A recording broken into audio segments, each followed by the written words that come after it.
like the dudes in the stands. It's the same difference. It's the same difference. You know, like, hey, man, it's like homeboy Javon Wims, who decided to throw hands at Courtney Gardner-Johnson last night. It's like these dudes in Florida, Missouri, who decided to throw hands at dudes wearing helmets, which, you know, is how I know that evolution has not gone anywhere, because we still balling up our fist and throwing them at helmets. I'm telling you, humans have no idea what their hands do.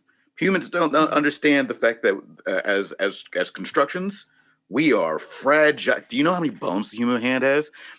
And think about how, and we're just talking about sports, right? Think about how many times you've seen your homeboy punch wall or leave their hand to get hit by a door. It's like, oh, you didn't think that was going to hurt before you did it. Here's again, once again, human beings, we will, somebody left a divot in the lawn and go make sure I walk around that. Don't want to turn an angle. Don't want to bust a ligament in my knee. But as soon as you feel just the slightest bit of passion, somebody's going to throw a punch at a helmet, break their knuckle, and be like, who could have thought that this would have happened? And you work with your hands, literally.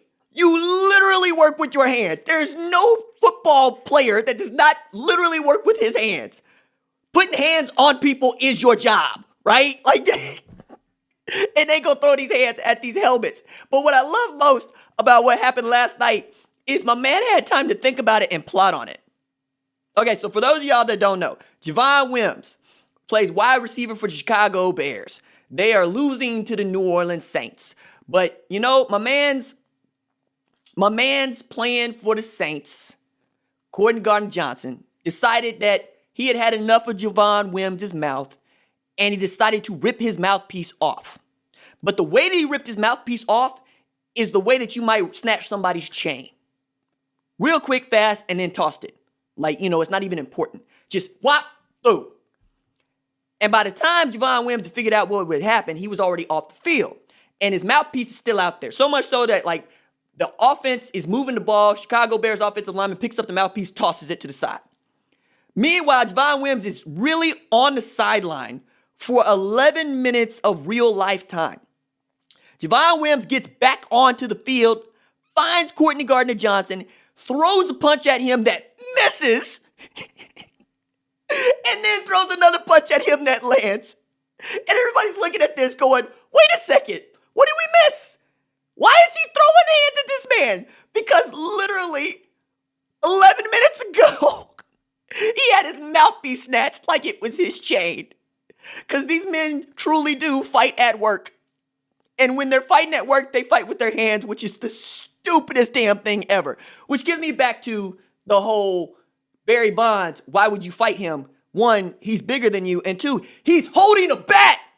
Like, I don't understand, Ron. You've thrown the baseball. You no longer have the baseball. Right? Like, the first thing that you do as a pitcher is you say, yo, give me the ball back. Throw me the ball back. Throw me the ball back. And now I got to walk this dude down. Because then you got something to hit somebody with. But you going to charge him while he's still got a bat in his hands? And you got your glove? It's been a long time since somebody got Rudy Tomjanovic'd. And I think that if you go out there, you rush the mound or you rush the plate, you drop the gloves on the ice, I don't think anybody imagines that today's the day that I die. I'm not going to get killed out here, right? So that means I can wild out as much as I want. He's not actually going to do something. Yeah, exactly. Look at all these witnesses, right?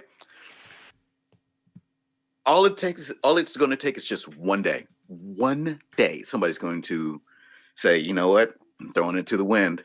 Mama didn't raise no fool in this favela. And so you come at me, you best not miss. Wait. As soon as you said favela, you know that you in the wrong hood. As soon as somebody comes out with favela, you don't want these problems. Like, you from where? It's like, oh, you from the 5th Ward? My bad. My fault. How do I make this right? Because they are not cut from what you're cut from. Okay? They are here because they have no future. In the future that they have cultivated for themselves, they are not about to lose it to you.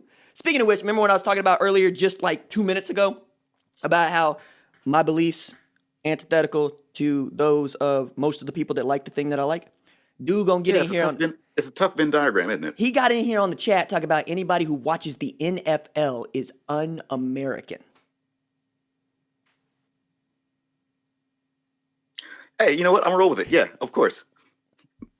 You got some smart marks in your fan base. Oh my God, dude. Like, not everybody is Doc Winston no boogie. I understand that. But damn it, man. Like, I'm tired of it. I'm tired of it. So now I'm just blocking people. That's just what I'm doing. I'm also really tired. I'm not tired. I want to see Florida beat Georgia in the worst way. Can I tell you why? Because Dan Mullen is the dude that not only says, I want to see 90,000 people pack the swamp and then loses a week of games because they contracted COVID, but he's also the dude who shows up post-game on Halloween dressed as Darth Vader. One, because Halloween, and two, because mask. Like, that's his overcompensation, right? Because that's peak South. We're gonna overcompensate down here. And you threw hands in the middle of a football game against Missouri. Why? Because the Missouri backer had the nerve to hit Kyle Trask as he threw as the clock is running down at halftime. It's a cheap shot, but at the same time, dog, I'm like, am I going to get up and throw hands about it? And then it wasn't a remarkable cheap shot. I'm glad that you have the fire inside you that you want to go up there and raise a stink because it was the last play before half. Yeah. I appreciate that. But not so much as to instigate a fight. I was about to say, we could go back through the last 40 weeks of football, find at least 100 late hits on quarterbacks. And the most that you get out of most of teammates or coaches on the sidelines are, man, Randy, you should have thrown that flag. And Andy Dalton got destroyed last week. Cowboys is like, who did what? I don't know that cat. Like, he didn't want to fight. Like, he was looking at him like, get up. Like, get up, fool. Why you let yourself get hit? I was like, it happens to the best of us. Pick yourself up. Man, my Cowboys. Master Bruce, why did we fall? Oh, man. Why do we fall and break everything? And it's also like, it's Kyle Trask, right? Who's having a Heisman Award-winning season. Like, he's going to be the Dwayne Haskins of this Heisman season, which say, good enough in an average year to be your Heisman Trophy winner. But because Mac Jones is unconscious, Justin Fields is still Justin Fields. Najee Harris is going, remember when I told y'all that Alabama running backs can win the Heisman and it's not just Derrick Henry and Mark Ingram? Yeah, that's me. Because all those dudes are doing what they're doing, we're not going to give Kyle Trask the same amount of credit, especially since he lost to Texas A&M. However, Kyle Trask is the best quarterback at the world's largest cocktail party this weekend, which I did not expect to say. Best starting quarterback, excuse me. But he might not be the best quarterback on his own damn team.